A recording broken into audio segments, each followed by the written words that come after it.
In this tutorial we will show you how to restore SCDC configurations from File Archive.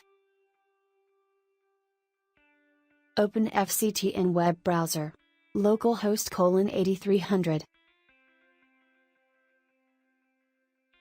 Open Project View. Click Projects in main menu. In Project View, select the project you want to use, or create a new one.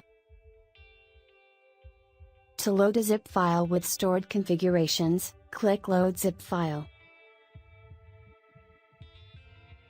And select a file from the disk.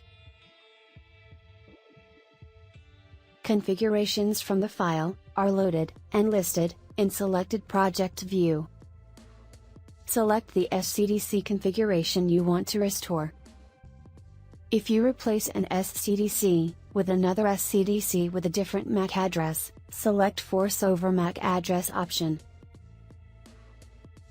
Click Restore button to complete. Close notification message when FCT have finished the restoring. And now you are done. Thank you for watching.